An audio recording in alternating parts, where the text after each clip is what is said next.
we keep trucking. The more likes you give me, the more video you're gonna get, and a way faster, even better quality, right?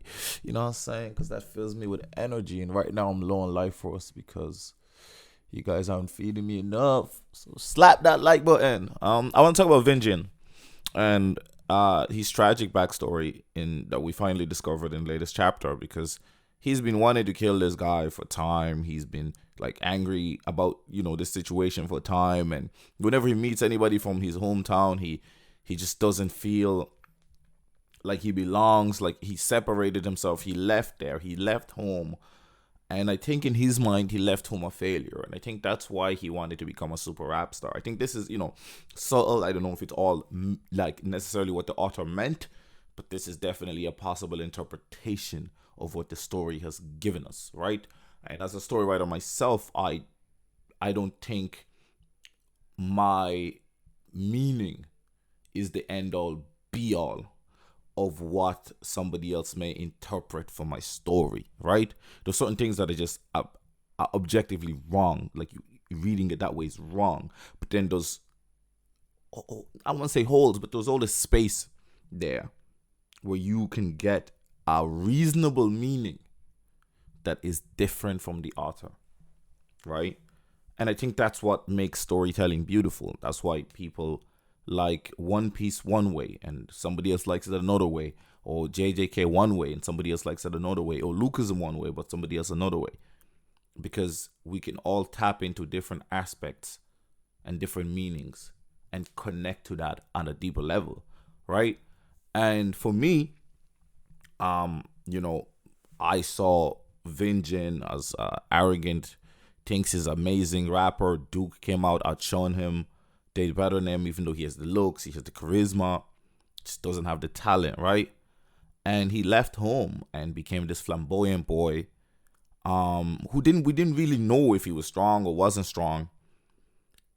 And currently now, after a very long time, we got slivers of hints, right? He hates people looking at his eyes. But why? We found out that, he has a rare condition.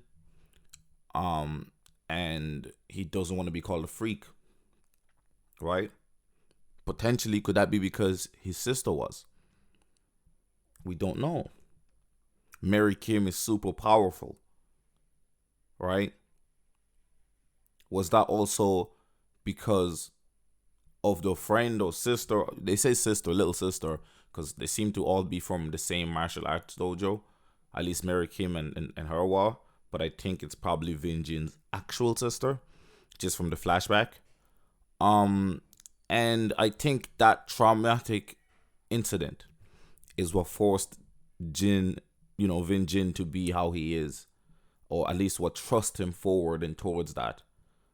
And I think it's interesting to see that, showcased to us finally when he meets this guy.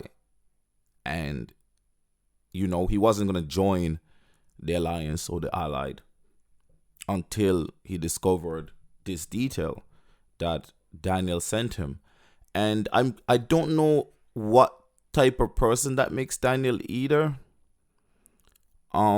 Just because I don't think Daniel knew the exact reasoning why Vin was looking for this guy. And maybe he just wanted help for his own cause.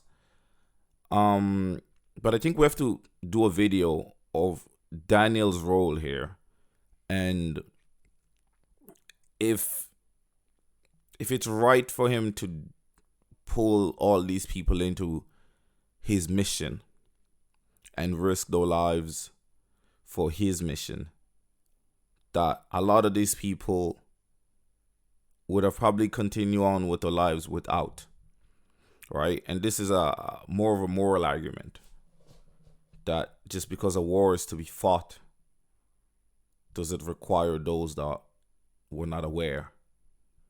And I think it's an interesting conversation to have. I don't view it necessarily negative or positively, but I just think it's an intriguing question, an intriguing conversation and dialogue to have, and the moralities of it. I kind of I don't know. I'm feeling kind of Lupe Fiasco today, so maybe I'm taking things too deeply, man. You think it too hard, bro. Relax, bro. Just enjoy the story, bro. Enjoy the fights, bro. But it's hard when it's Lucasm, especially when Lucasm is great at looking at the human condition.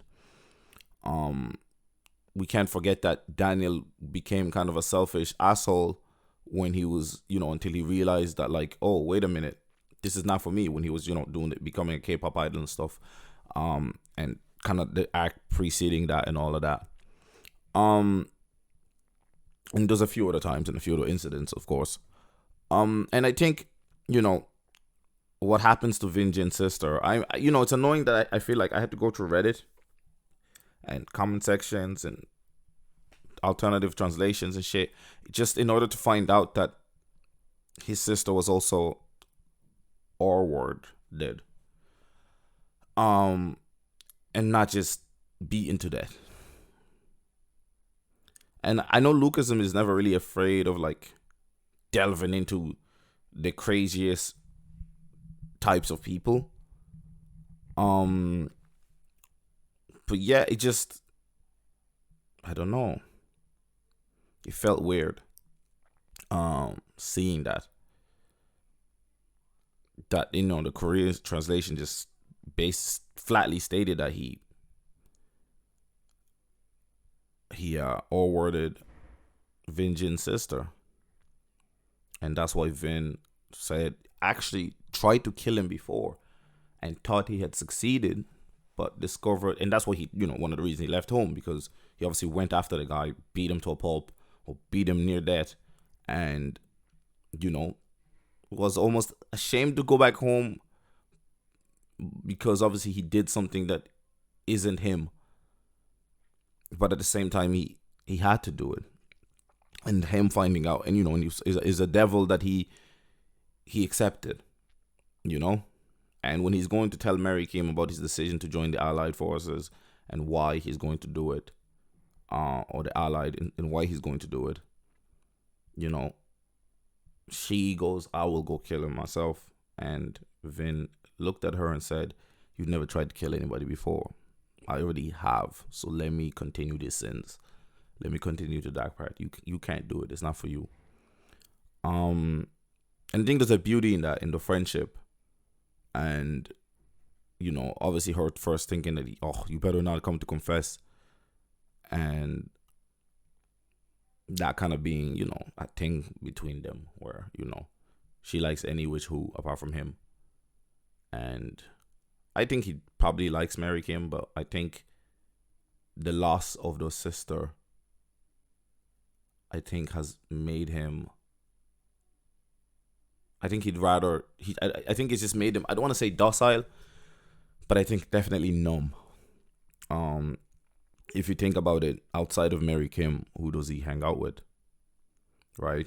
That triangle squared head ass dude. That dude been gone, like, you know what I'm saying? Like, so he's alone.